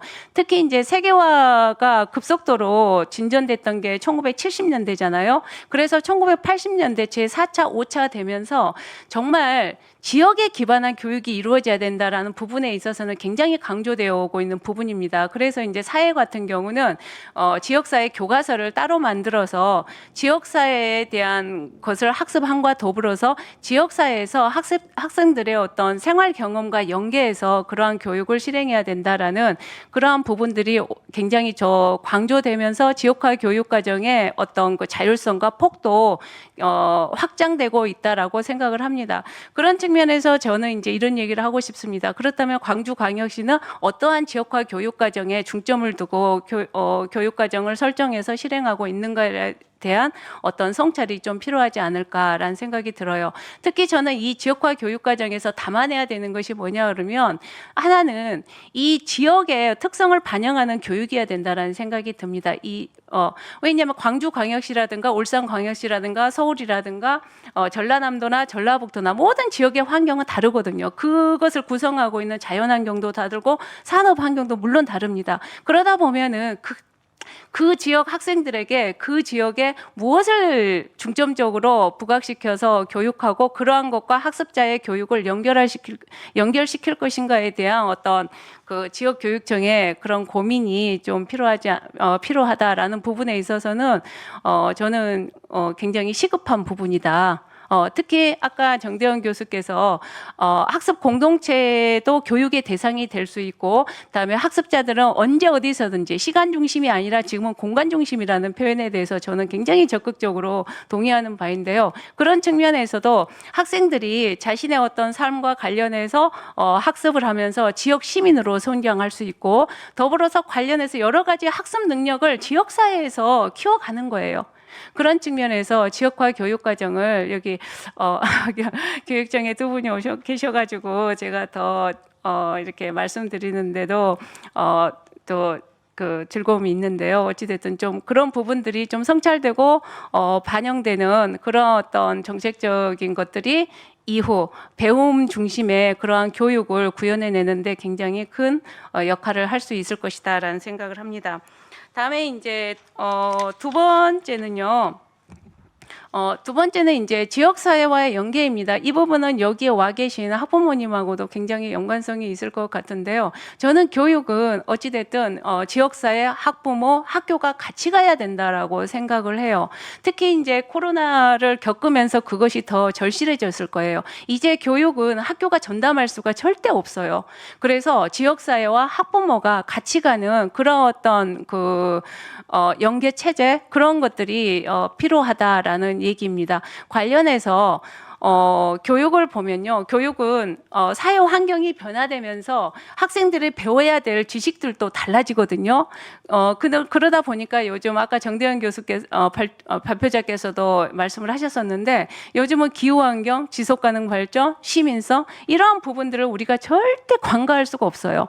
그런데 이런 교육은요. 아까 굉장히 빠른 속도로 변화하고 있는 곳이 시민단체라는 말을 듣고 저도 굉장히 이 말을 하면서 탄력을 받았는데요. 어찌됐든 지역사회 시민단체라든가 아니면 학부모, 학교, 교육청이 뭔가 네트워크를 구축해야만이 이러한 지속가능 발전이라든가 기후환경이라든가 글로벌 시민성이라든가 관련 그러한 교육들은 효과적으로 실행할 수 있을 것이다라는 부분입니다. 그래서 그 아프리카 속담에 그런 말이 있잖아요. 한 아이를 키우기 위해서는 온 마을이 필요하다. 예, 저는 그 문장을 읽으면서 정말 우리 교육에서 한번 이 부분을 좀 집중적으로 관심 갖고 들여다볼 필요가 있다라는 생각이 듭니다. 관련해서 이 아프리카에서는 우분투 정신이라는 것이 있습니다. 우분투 정신이라는 것은 마을 사람들이 한 지역 사회일 수도 있고요. 어떤 그 마을이든지 간에 마을 안에 있는 사람들은 서로 이제 돌봄을 통해서 공생하면서 모두 다 인간다운 삶을 살 수 있는 그런 어떤 상호 배려의 정신, 그게 바로 이제 우분투 정신이에요. 그런 것들이 이제 한 아이를 키우는 데 있어서 온 마을이 필요하다라는 그러한 어떤 그 사람들의 마음가짐으로까지 확장되었다라는 생각이 드는데요. 그런 어떤 것처럼 지역사회와 연계하면서 지역사회가 학습자들에게 있어서는 어떤 배움의 장이고 너무 멋있잖아요. 그죠? 학습자들이 일상생활 안에서 배워가는 거예요. 꼭 선생님한테만 배우는 게 아니라. 그리고 그 배운 것을 이제 지역사회에 환원할 수 있는. 예, 그래서 요즘 우리가 그 세계와 더불어서 굉장히 또 강조되고 있는 게 지역주의인 거잖아요. 지역이 살아야 우리 또 글로벌 사회가 같이 이렇게 상생할 수 있는 것 같습니다. 그런 측면에 있어서도 지역화 교육과정과 지역사회와 연계를 구축하는 방안, 그것에 대한 어떤 관심과 논의가 좀 필요하지 않을까라는 생각을 합니다. 마지막으로 오늘 그 굉장히 좋은 발표를 해주신 정대현 발표자께 제가 드리고자 하는 질문이 있는데요. 발표자께서는 궁극적으로 학습자의 삶을 교육의 절대적인 가치로 두고 다양한 교육의 생태계 구축의 필요성을 말씀을 하셨거든요. 예. 관련해서 현재 한국의 교육 또는 광주 교육을 들여다본다면 다양한 교육의 생태계 구축을 위해서 정말 기묘하게 필요한 일이 있다면 무엇인지 이 분야의 연구를 많이 하셨으니까 한 말씀 해주셔도 좋지 않을까라고 생각을 합니다. 이상입니다. 네, 김다원 교수님 말씀 감사합니다. 처음에 테스형이 못 따르셔서 그래 맞아 이번 추석 때 테스형 때문에 온 나라가 난리 시끌시끌했는데 여기서도 그 화두가 나오네라고 생각을 했습니다. 한 아이를 키우기 위해서는 지역사회 모두가 함께 동참해야 한다는 말 참 좋으신 말씀이시고요. 저에게도 또 커다란 숙제로 다가왔었습니다. 그리고 제가 교육청에서 불러서 갔었습니다. 그런데 실은 현재 강주 교육청 다양한 학습 놀이가는 그 교과 과목 외에 위원회도 있고 막 그렇더라고요. 그런데 한 가지 안타까운 점은 굉장히 좋은 그런 프로그램들이 학부형들하고 함께 이루어지지 않는다는 그런 어떤 안타까움들이 있었어요. 그러니까 이제 저도 가고 장학사님도 오고 그 관련된 선생님도 오시고 그러는데 그 교육청에서도 오시고요. 근데 그 자리에 정작 중요한 학부형들이 빠져있네? 라는 생각이 들어서 우리 국장님 계시지만 좀 그런 위원회를 하실 때는 좀 학부형들 같이 하면 지금 강주에서도 그런 좋은 위원회들 참 많이 있거든요. 저도 깜짝깜짝 놀라는 것들이 있어요. 그러니까 그런 것 좀 함께 하는 자리를 많이 만들면 좋겠다는 생각이 들었습니다. 다음은 우리 지금 바로 답을 하실 겁니까? 아니면 이따 나중에 마지막에 하면 좋을 것 같아요. 다음 우리 동광대학교 교수님 김명아 교수님 토론해 주시기 바랍니다. 네, 안녕하십니까. 동광대학의 학생들을 가르치고 있는 김명아입니다. 인사 말씀은 서로 너무나도 많이 하셨던 관계로 저는 생략하고 시작하도록 하겠습니다. 먼저 여기에 밝힐 것은 제가 그동안 썼던 칼럼을 좀 약간 좀 버무렸던 내용을 그 참고문에 쓰지 못했던 것들을 미리 안내해 드립니다. 저도 유아교육을 전공했습니다. 근데 올해 그 2019년 개정 누리과정 유아교육의 교육과정이 바뀌었습니다. 근데 실은 놀이 배움 중심의 영어를 쓰거든요. 근데 그동안 우리가 유아교육 꽃이 항상 놀이였습니다. 근데 그 놀이 배움 중심이라는 의미가 또 돌아온 것은 그동안의 주도권이 교사였다며 학부모였다며 이제 주도권은 완전히 유아에게 넘어가는 이런 어떤 변화 혁신은 계속되고 있다는 것을 저도 감지하면서 그 미래 환경 변화에 따른 교육 혁신은 어떻게 해야 될 것인가. 그런데 이번에 국가교육과정에서 최초로 제가 평소에 계속 주장했던 상상, 감수 성향 용어가 우리 국가교육과정에 영어로 들어왔습니다. 그래서 앞으로 우리 얼마나 교육이 많이 변해야 된 거를 메시지를 다시 한번 주는 것 같습니다. 원고를 먼저 보면서 잠깐 이야기하겠는데요.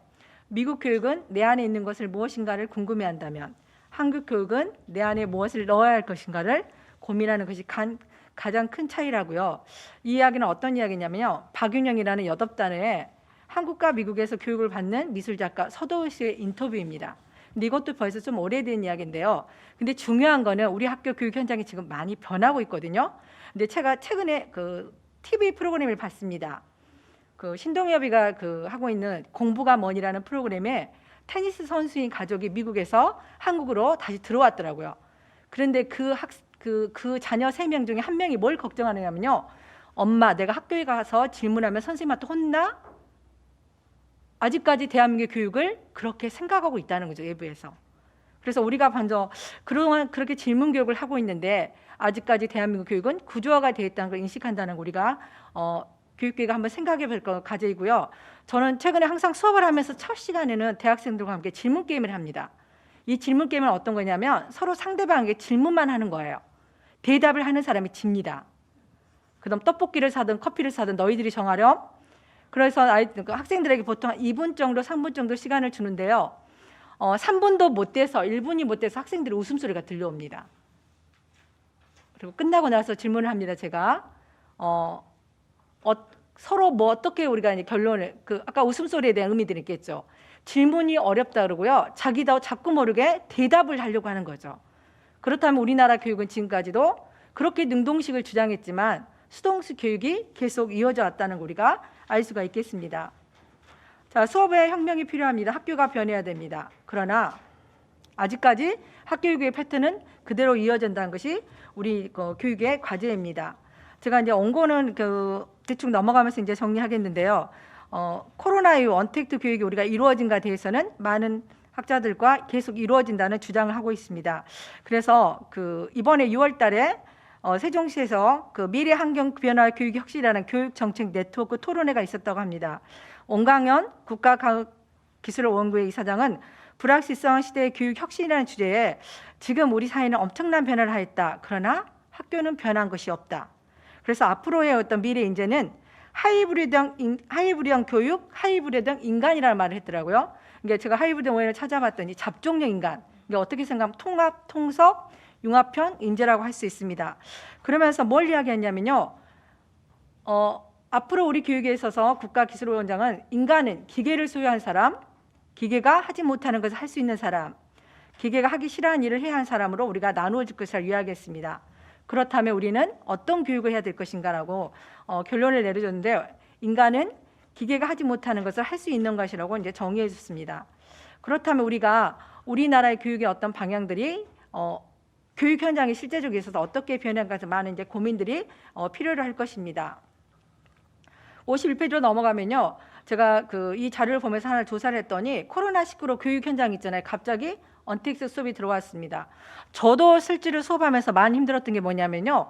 온라인 강의를 하는 자체도 힘들었지만 거기에 온라인 강의를 올리고 또 학생들이 있잖아요. 문의가 들어오는 거예요. 어디다 과제를 탑재내냐 이런 것들이. 저도 일주일이 버티기 힘들었는데 자꾸 그런 질문을 받다 보면서 이렇게 새로운 환경에 익숙해졌을 때 우리는 거기 보면 신소희 연구는 뭐라 그랬냐면요. 교육 현장에 갑작스럽게 온라인이 들어오면서 기계와 공간을 만들어주는 하이드 인프라에 집중했다면 학교 현장에 여러 가지 균열이 생기는데 당사자나 교주, 학부모는 모두가 뭘 해야 되는지 모르는 상황에서 자율이라는 것을 강조받았다는 거예요. 그래서 이제 나타난 현상이 뭐냐면 온라인 수업이 이루어지다 보니 준비가 되지 않는 상황에서 수업의 효율성인데요. 이게 뭐냐면 일방형 수업이라는 거죠. 그래서 실제 우리가 온라인 수업원에서도 쌍방형 어떤 상호작용 수업들이 이루어져야 되는데 선생님은 무조건 있잖아 올려놓고 자료를 그리고 학생들이 왔는가 안 왔는가를 체크하지 않는 거. 그래서 제가 실제 이런 것들에 대한 질문을 학부모 현장 어머님들에게 했더니 어머니들이 제일 생각하는 게 그 부분에 대한 고민들이 많으시더라고요. 일방적으로 뭐 이를테면 그 교사의 역할에 있어서 온라인 수업을 했고 학생들이 이런 체크하지 않는 거, 선생님으로서 엄마가 통제하지 못하는 교육 현장을 어떻게 실제적으로 교사가 아이들하고 소통하는 시간들. 그래서 제가 현장에 그 교장 선생님이라든가 아니면 또 유아교육하는 원장 선생님들하고 같이 이야기를 하다 보니까 뭐냐면 교사들에 대해서 있죠. 이런 것들에 대해서 많은 고민들을 하더라고요. 리더자로서 교사들에게 요구를 했을 때 따라오는 교사도 있지만은 거기에 대해서 긍정하지 않는 교사에 대해서는 우리가 각각의 개인에 대한 이런 것들이 존중되는 시대에 어떻게 해야 될까 하는 것을 많이 고민을 하더라고요. 그래서 앞으로 우리가 국가교육과정에서도 또 마찬가지 교육 현장에서 이루어져야 될 것은 근데 제가 최근에 기사를 봤더니 온감 선생님이나 교감 선생님들에게 그런 온라인 수업에 대한 언택트 이런 그 디지털 교육에 대한 것들을 국가에서 많이 강조를 하고 있고요. 대학에서도 지금 뭐냐면 국가가 대학에서도 언택트 수업에 관한 이런 것들을 정말 많이 지원하는 걸로 알고 있거든요. 근데 실제 그런 것들이 교육 현장에서 얼마만큼 학부모와 학생들에게 이제 피부로 와닿는가 이런 부분들이 계속 우리가 이제 해 나가야 될 과제가 아닌가 하는 생각을 해봅니다. 그래서 저도 이제 마지막 정리를 한번 세 가지로 했는데 어떻게 생각하면 약간 어떤 뭐 구체적인 그런 것보다는 우리가 같이 고민해야 될 그런 주제를 이야기를 이제 마무리를 하는데요. 첫째, 패러다임 전환은 필요할 것으로 보입니다. 정대인 교수님이 발표했던 중에서 저는 시간 중심 패러다임에서 공간 중심 패러다임에 대한 이 의미는 상당히 우리가 중요하다고 보거든요. 그래서 우리가 뭐냐면요, 실제 그 공간이라는 거는 뭐냐면 우리가 온라인 교육을 받는 그 대안학교 친구들 있죠, 학교 밖 아이들, 이 친구들에 대한 우리가 고민들을 좀 한번 해봐야 되지 않을까 하는 생각도 해보고요. 두 번째, 코로나19로 우리가 가장 조명받는 수업인데 언택트 수업입니다. 그래서 대면 수업에서는 학습자가 수행할 과제가 있고 1대1 상호작용이 필요할 때 적절한 학습 활동이 이루어지는데 아마 우리가 이 온라인 수업에서 이러한 것들을 어떻게 해야 될 건가에 대한 많은 어떤 교육 현장에서 연구들이 이루어질 것을 보고 있고요. 그때 또 뭐냐면 실제 우리가 제가 이번에 뭐 트렌드 코리아 책을 봤더니 인간에게는 가장 중요한 게 뭐냐면 아무리 우리가 어떤 언택트가 와도 새로운 신조어가 4차 산업이 와도 결국 인간이 사는 겁니다. 그래서 가장 중요한 거는 우리가 교육 현장에서 선생님의 따뜻한 언어와 공감의 언어, 표정 이런 것도 우리가 바로 학교 교육 현장이 지켜가야 될 교사들 어떤 과제가 아닌가 생각을 해보고요. 세 번째 넘어가서 시대가 변했습니다. 학교도 변했습니다. 아이들도 변했습니다. 당근마켓 아시죠? 예. 근데 저는 같이 사는 사람 당근마켓을 모르더라고요. 근데 제가 이걸 왜 당근마켓 이야기를 꺼내냐면요. 요즘 아이들은 놀이와 재미입니다. 어떤 학생이 있잖아요. 피자를 한 판을 시켰어요. 6쪽을 먹고 2쪽이 남았습니다. 이걸 당근마켓에 올리는 거예요. 2쪽을 사가라고. 여기서 중요한 건 얘가 사가고 안 사고가 중요한 게 아니라 이게 놀이고 이 댓글이 재밌다는 거죠. 바로 우리의 사고를 이해할 수 없는 거지만 아이들은 이러한 세상에 지금 살아가고 있습니다. 이게 Z세대 친구들입니다. 그래서 우리가 뭐냐면요. 이런 교육 현장이 변하지 않는다면 저는 교육의 질은 항상 교사에 있다고 보거든요. 교육의 질은 교사의 질을 능가할 수 없습니다. 교사의 역할은 중요합니다. 그래서 학교로 아이들이 들어오게 하는 거는 선생님이 따뜻한 언어와 눈빛 이런 것들이 더 필요하지 않나 합니다. 코로나19 시대에 지금 가장 현장이 교육 엄마들이 고민한 게 뭐냐면 부모님들이 고민한 게 뭐냐면 성적을 애들이 평가했더니 극과 극이라는 거죠. 스스로한 아이들은 공부를 하는데 그동안 선생님이 컨트롤했던 중간자 아이들이 다 어디로 내렸다는 거죠? 밑으로 내렸다는 거죠. 그러니까 불안한 학부모들은 어디로 갈까요? 갑자기 중학교 2학년부터 평가가 들어온다니까 학원을 기웃거릴 밖에 없다는 거예요. 그게 아마 학교라는 속도가 우리가 20km면 부모들은 어때요? 몇 킬로가 달린다는 그 정대인 교수님이 있잖아요. 이런 어떤 그래서 엘빈 터플러가 말했을 때 이 속도를 가장 잘 조절하는 나라가 앞으로 미래를 잡는다고 이야기했거든요. 그래서 학교가 변하고 시대가 변하도 왜 학부모님들은 학원을 가야 되고 사교육 현장은 변하지 않는가? 우리가 정말 국가 정책에서 이런 것들이 좀 더 고민들이 필요하지 않은 해보고요. 미래 환경 변화에 따른 교육 안정의 변화는 계속 시대됩니다. 근데 제가 트렌드 코리아에서 읽었던 글인데요. 거기서 있잖아요. 학교 상황이 좋아지면 아이들은 학교로 돌아갑니다. 수업은 줌으로 할 수 있지만 우정은 줌으로 살 수 없습니다. 언택트 누머럴 시대 우리의 과제는 학습 공동체 세대, 아이들이 함께하는 삶, 건강한 소통을 위한 그러한 부분들이 한 걸음 더 나아갈 것이 아닌가 하는 고민을 같이 해보겠습니다. 네, 감사합니다. 열정적으로 토론을 해주신 김명하 교수님 감사합니다. 저에게도 빵 다가왔습니다. 당근 마켓이라는 말을 저도 깡 다가게 그렇구나. 우리 같으면 감히 상상도 못할 이미 먹고 식어버린 그 피자를 얼린다? 그 생각 자체가 역시 Z세대는 Z세대구나. 우리들은 그럼 이 Z세대를 어떻게 이끌어갈 것인가? 우리 지금 너무나 열띤 토론을 지금 이끌어가고 있습니다. 다음은 우리 교육청에서 함께하고 계십니다. 오늘의 주인공입니다.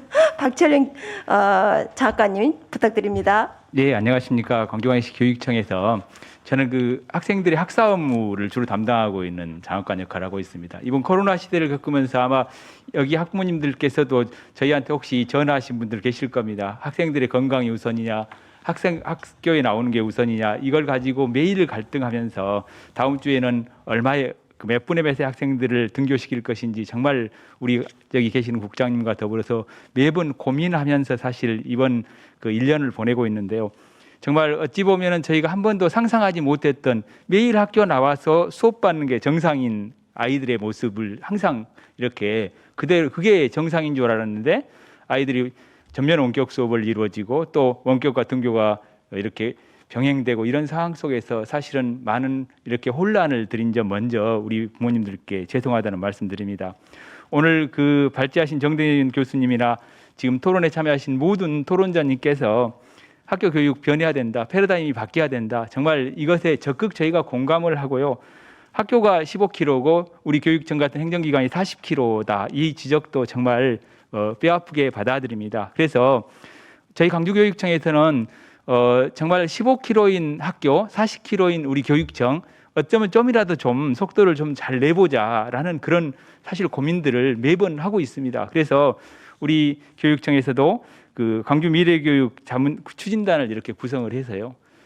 학교 현장에 학부모님들, 선생님들, 학생들 다 의견을 모았고 또 미래 학자님이라고 하시는 여러 학자님들의 자문을 받아서 사실 광주교육에서 추진할 미래교육 10대 과제를 선정해서 이것이라도 중점적으로 더 잘 추진해 보자라고 해서 이번에 그 미래교육 10대 실천 과제를 정했습니다. 그래서 제가 시간이 많이 갔지만 그 미래교육 10대 과제를 좀 하나하나 소개해 드리고자 합니다. 마스크를 벗고 하겠습니다.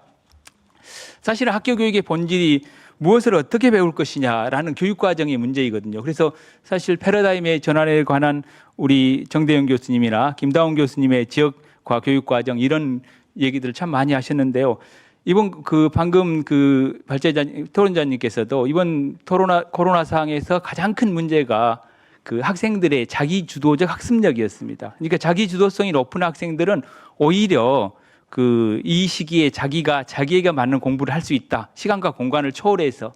그렇지만은 자기 주도성이 없는 학생들은 정말 학습하는 데 많은 어려움을 겪었다는 게 대체적인 의견이거든요. 그래서 앞으로 미래 교육에서 가장 중요한 것은 학생들의 자기 주도성이다. 교육 과정마저도 학생들이 자기가 설계할 수 있는 능력이 있어야 된다는 거죠. 그래서 특히 이제 앞으로 국가 큰 정책으로서 고교 학점제 같은 정책이 바로 그거거든요. 본인들의 적성과 소질에 따라서 원하는 과목을 이렇게 대학처럼 선택해서 듣는 그런 제도인데요. 이제 그게 사실은 미래이지만 현실화되고 있습니다. 벌써 우리 광주교육청만 하더라도 그 학교 간 협력 교육 과정이나 온라인 공동 교육 과정 같은 걸 통해서 학교의 벽이 이미 이제 사라졌습니다. 그리고 이제 공간의 벽도 많이 사라졌고요. 이렇게 교육 과정은 결국은 앞으로는 학생 맞춤형 교육 과정이 된다. 앞으로 학생 수가 점점 감소하고 있잖아요. 그래서 우리 교육청에서는 앞으로는 학생 하나하나가 정말 소중하다고 생각합니다. 그래서 그 맞춤형 교육 과정을 할 수 있도록 준비하고 있고요. 또 하나 교수 학습도 마찬가지입니다. 지금 여기서 나온 패러다임의 변화 여러 번 말씀하셨는데요. 앞으로 그 미래 사회를 살기 위해서는 공감 능력, 관계성 이게 아주 중요한 능력들이거든요. 그래서 이런 능력들을 기르는 그런 토의나 토론 학습 이런 삶과 연계 특히 이제 우리 여러 토론자들께서 지적했지만 삶과 연계된 그런 교육이 이루어질 수 있도록 교수 학습 방법도 이렇게 바꾸고 그리고 특히 그 미래 사회를 살아가기 위해서 어떤 문제 해결력 같은 걸 기를 수 있는 주제 중심 프로젝트 학습이나 이런 방식대로 이렇게 학습을 형태를 바꾸는 그런 변화가 이렇게 추진하고 있습니다. 두 번째, 이제 이번 코로나 상황에서 사실은 두드러진 문제점이 뭐였냐면요, 교육 격차였습니다. 그러니까 이 교육 격차, 학교에 모두 나왔을 때는 그 교육 격차가 두드러지지 않았는데요, 과정에 머물수록 그 교육 격차가 사실은 두드러졌습니다. 그래서 가장 강조되고 있는 게 이제 기초 기본학습 능력에 관한 것들이거든요. 그래서 기초 기본학습을 어떻게 보장해 줄 거냐. 그래서 코로나 상황에서 원격 수업을 하고 있음에도 불구하고 정말 기초 기본학습이 필요한 학생들은 학교에 등교해서 지도하기까지 했는데요. 앞으로 이 부분이 우리 교육청에서 해결해야 할 가장 큰 문제라고 생각합니다.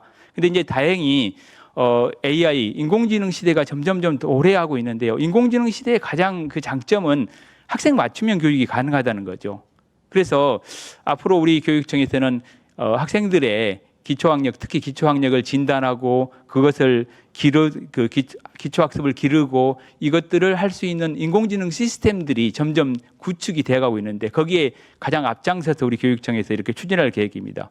그리고 또 하나는 그 교육 격차가 실제로 이번에 원격 수업에서 가장 큰 문제가 됐던 게 뭐냐면은 어려운 학생들이 학교를 안 나오니까 사실 점심 먹을 데가 없는 겁니다. 그래서 가장 중요한 게 어찌 보면은 그 지역사회, 학교 이 연계에서 종합적인 그 학생 복지망이 필요하다는 그 필요성을 절실하게 이렇게 깨달았고요.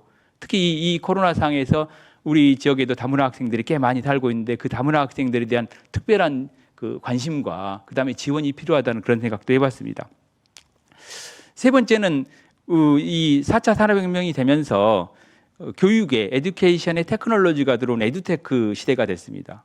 그러니까 앞으로 지금 자라나고 있는 학생들은 이미 이 상황 속에서 자라고 있기 때문에 교수 학습 방법도 달라지지 않으면 안 된다. 따라서 이런 그 기술 혁명이 결국 교육 분야에 들어와서 이루어진 그 에듀테크를 적극적으로 활용할 수 있는 그런 교수학습 체제를 갖춰야겠다는 거죠. 그래서 우리가 교육청에서는 전체 현재 교실에 사실은 와이파이가 안 되는 교실이 많았어요. 그래서 전체 교실에 무선 AP를 설치해서 와이파이를 일단은 설치하고 이게 이제 일종의 고속도로거든요. 이 고속도로가 깔리면은 그 다음 필요한 게 이제 고속도로를 다닐 차가 필요하잖아요. 그래서 앞으로의 계획은 그 학생들에게 1인 1 스마트 패드를 이렇게 지급하고 앞으로 이제 우리가 꿈꾸는 것은 시간과 공간을 제약을 안 갖고 학생들이 언제든지 이를테면 세계 어디든 이렇게 그 사이버상에서 나갈 수 있는 그런 체제를 열어주면요. 앞으로 코로나 상황에서 원격 수업을 하더라도 단지 그것이 가정일 뿐이지 그 체제는 깨지지 않을 거라는 생각이 듭니다. 그래서 그와 같은 체제를 갖추기 위해서 저희가 수많은 노력들을 하고 있다는 말씀을 드립니다. 그리고 이제 또 하나는 특히 이제 정보 AI 얘기를 참 많이 하셨는데요.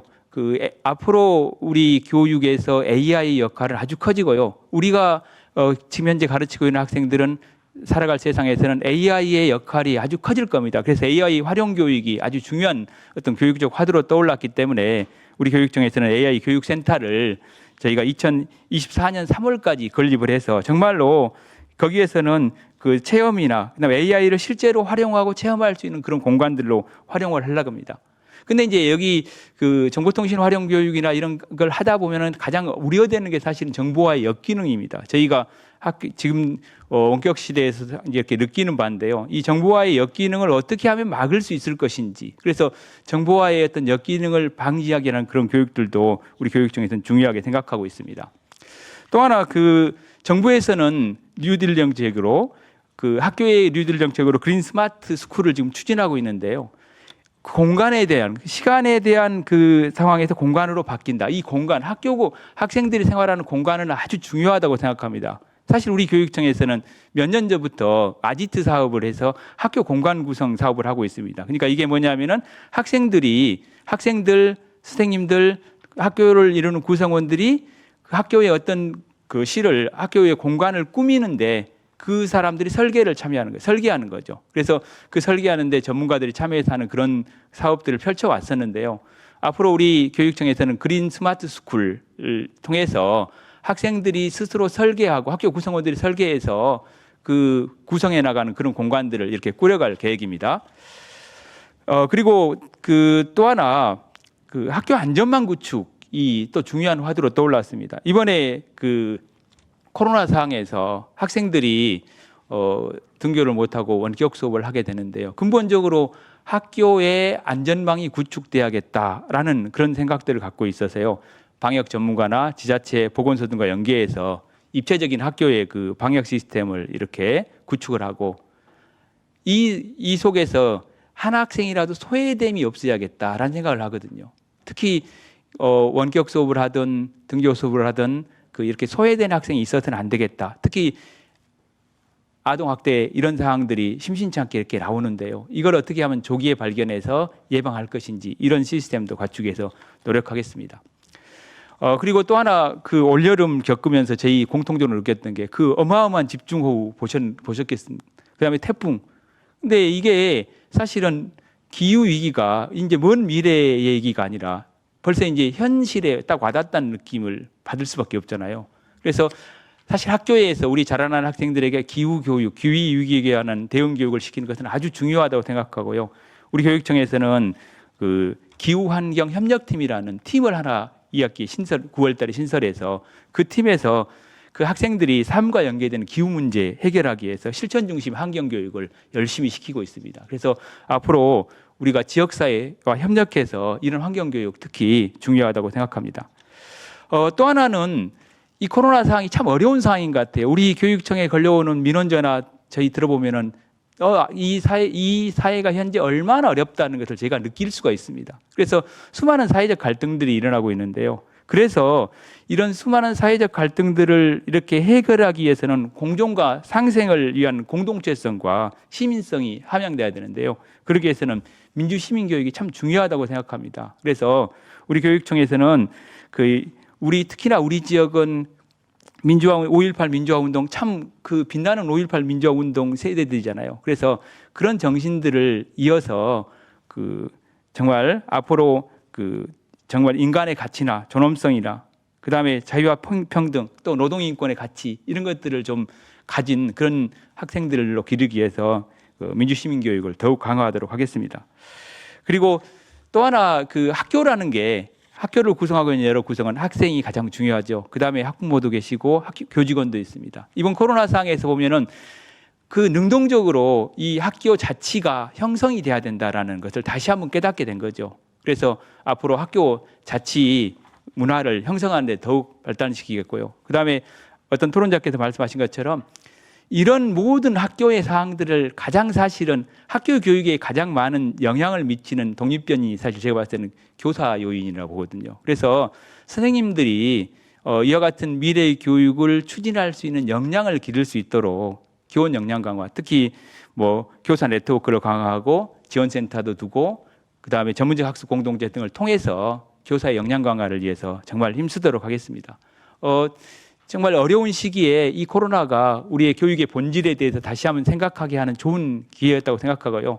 동전의 양면처럼 위기는 곧 기회다라는 것을 저희가 교훈 삼아서 정말 오늘 이 토론에도 사실은 정말 그래서 의미가 있다고 생각합니다. 이 토론회 이와 같은 것을 통해서 미래 교육이 정말 계획되고 우리 광주 교육이 미래 교육을 주도할 수 있는 그런 계기가 됐으면 좋겠습니다. 이상입니다.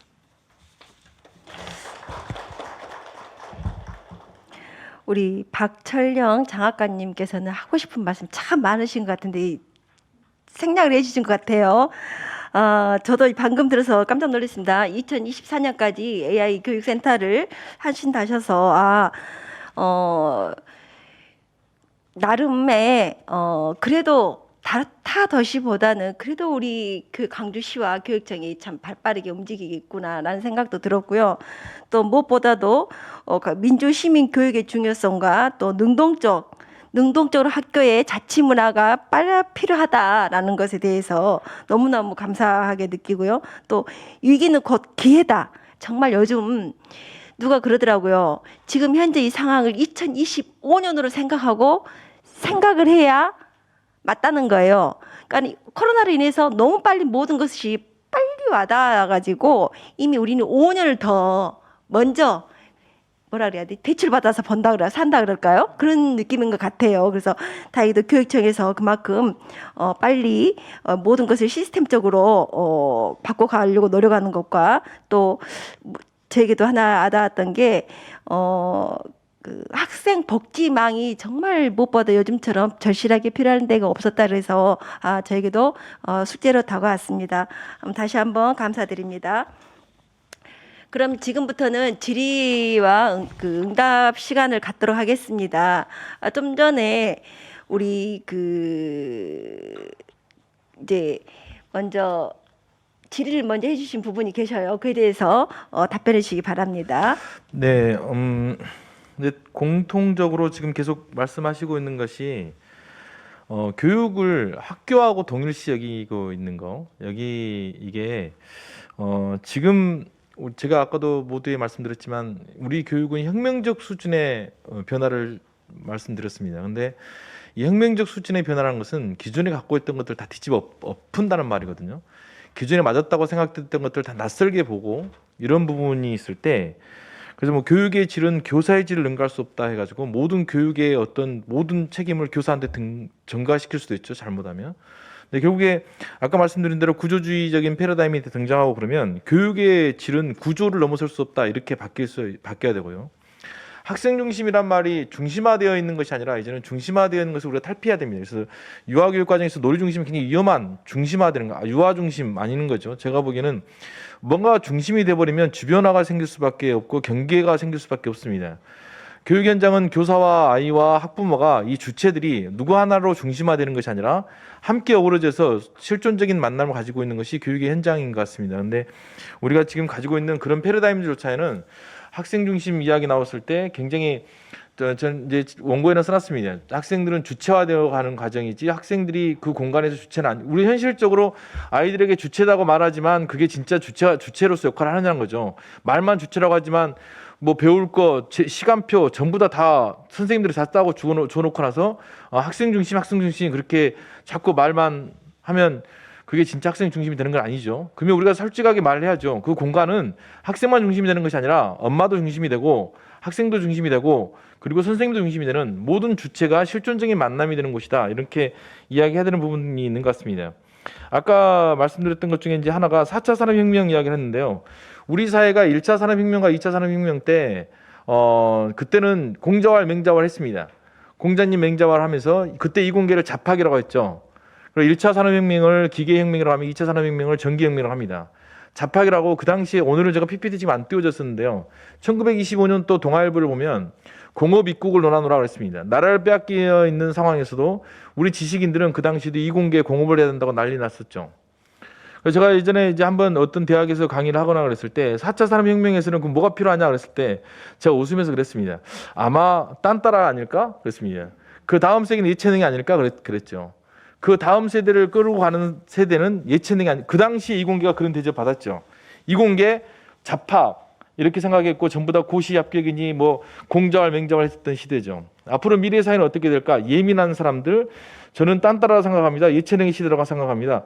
이게 어떻게 보면 혁명일 수 있습니다. 기존에 우리 학교 교육 현장에서 예체능이 어떻게 취급되고 있는지 최근에 여러분들 배달의 민족 보시죠. 배달의 민족을 누가 아까 당근 마켓 이야기하시니까 잠깐 말씀드린다면 배달의 민족을 누가 했냐면요. 그게 그 국민대 미대생이 초안을 만들어낸 겁니다. 그래서 강주 같은 경우는 아시아 문화전당이라는 굉장히 큰 문화예술 그 집적지가 있습니다. 근데 그것이 전부 다 분리돼서 생활하고 있죠. 핀란드 교육을 한때 제일 높게 보고 그랬습니다. 지금 뭐 다시 다르게 해석되기도 하지만요. 근데 많은 그 교육감님이나 교육부 관계자들이 핀란드 갔다 와가지고 하는 말이 우리가 배운 거하고 교육 내용은 비슷한데 뭘까 하다가 꼭 거기서 들미는 거 이제 쓸데없이 또 선생님 이야기를 합니다. 거기는 선생님들이 다 석사야 그렇게 말합니다. 제가 그때 무슨 말했냐면 우리 선생님들은 그쪽에서는 공부 못해가지고 학부 가가지고 석사하지만 우리는 최고 공부 잘하는 사람들 되기 때문에 우리 석사가 우리 학사가 거기 석사가 맞먹어 이렇게 이야기했습니다. 실제 그래서 뭘 못 보고 왔냐면요. 핀란드에서는요.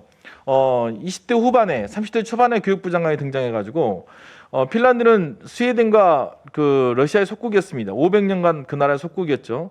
핀란드 450년간 스웨덴 속국이고 50년간 러시아 속국이었는데 이 핀란드가 오후 5시에 집에 가는 애들을 오후 1시 반에 집에 보내기 시작합니다. 이상하지 않습니까? 교육을 더 시켜야 되는데 집에 일찍 보내기 시작합니다. 그리고 성적을 없애면서 패스와 페일로 바뀝니다. 그 당시에 못했지만 예를 들어서 아시다시피 기죽어서 못한 경우도 있지 않습니까? 그래서 핀란드 교육은 제가 볼 때는 그 두 가지가 제일 중요시 여겼습니다. 그런데 이제 많은 교육기관 관계자들은 다른 걸 보고 오죠. 우리가 교육하면 꼭 뭘 보냐면요. 무엇을 가르치지? 누가 가르치지? 어떻게 가르치고 제일 많이 봅니다. 거기에 있는 담겨져 있는 문화를 보지 못하죠. 지금 이제 이사 가셨지만 그 이정선 교수님 전공이 이제 교육 문화 쪽이어가지고 저는 또 문화에 좀 기대를 걸고 있는 것 같습니다. 시간이 다 돼서 마지막 한마디 더 하자면요. 지역화 교과서가 그 생태계를 어떻게 구축하느냐 이 문제입니다. 교육 생태계라고 하는 것은 이거죠. 생태계라는 것은 많은 것들이 다양한 것이 있는 겁니다. 그것은 공급이 다양한 것뿐만 아니라요. 수요가 다양한 거죠. 학생들이 전부 다 그 교육 현장에 들어가가지고 공부로만 올인하는 것이 아니라 많은 것들이 다양화가 있는 것들이 수요의 다양화, 공급의 다양화입니다. 제가 아시아문화중심도시 어린이지식문화센터 용역을 기초 용역을 할 때 제가 참여를 했었는데요. 그거 할 때 제가 발제했던 것이 그 대구의 밀라노 그 프로젝트에 대해서 비판하면서 했습니다. 대구 같은 경우는 밀라노 프로젝트 하면서 900억이나 IMF 때 980억이나 되는 돈을 투자해가지고 기계에다가 다 투자를 했죠. 근데 결국에 그 지금 시간이 지나간 뒤에 그 대구는 전부 다 뭐만 남았냐면 기계밖에 안 남았습니다. 이제 시간이 지난 기계니까 고철덩이라 된 거죠. 그러나 제일 중요한 것은 아이들에게 이 다양화가 뭐가 되는 거죠. 이게 얼마나 다양성 있게 우리 사회에 그 교육의 것을 제공해 주느냐. 교육청에서 얼마나 다양한 모습의 교육의 것을 제공해 주느냐. 지금 학교 일변도로 모든 걸 학교에서 해결하라 하는 것이 나옵니다. 그게 아닌 거죠. 실제 학교 선생님들이 AI 지금 하고 있지만 학교 선생님들을 교대에서 교육시키고 중고등에서 교육시켜 가지고 AI 교육 못 따라갑니다. 밖에가 더 빠르고요. 애들은 그것을 더 잘합니다. 그랬을 때 우리가 지금 교육에 굉장히 많은 것들을 어떻게 밖에다가 이렇게 전달할 것이 그 밖에 교육의 다양한 알매 배울 수 있는 공간들을 만들어내느냐 이게 가장 중요한 거죠. 한 아이를 키우는데 온 마을이 필요하다고 말씀하셨습니다. 근데 제일 중요한 것 중에 하나는 아이를 키우는데 마을이 필요한 것보다 다르게 이야기하고 싶습니다. 아이들의 삶을 위해서 아이들이 자기 삶을 살아가는데 삶을 돌려주기 위해서 마을이 필요한 것 같습니다. 아이들을 키우는 데가 아니라 아이들의 삶을 위해서라고 생각합니다. 지역화 교과서 같은 경우도 제가 하고 있는 대안학교에서는 교과서를 애들이 직접 만들었습니다. 그곳에 가 노래도 직접 하고 그러니까 책의 주인공이 누구냐면 책의 주인공이 아이들입니다. 우리 아는 형들이 그 교과서의 주인공이고 그렇습니다. 애들이 대자보를 쓰고 그렇게 하는 것들이 오히려 좀 더 그 교육의 다양한 모습들 이런 모습들이 아닌가 싶습니다. 시간 관계에서 여기서 마치도록 하겠습니다. 오늘이 마지막이 아닙니다. 토론이. 네, 오늘 마지막으로 그냥 하신 것 같아서 막 욕심껏 하신 것 같은데요. 아무튼 방금 그 차세대에는 딴따라가 대세다라는 말씀은 상상과 창의력을 생각합니다. 저도 디자인을 전공했습니다. 아무튼 오늘 그 열띤 토론인 너무 감사하고요. 혹시 또 플로어에서 혹시 또 우리 교수님께 혹시 질문하실 거 있으시면 말씀해 주시기 바랍니다. 없으십니까? 이상으로 끝내도 되겠습니까? 집에 가서 후회 안 하시겠습니까? 어디? 그러니까 우리 회장님 한 말씀 해주시죠.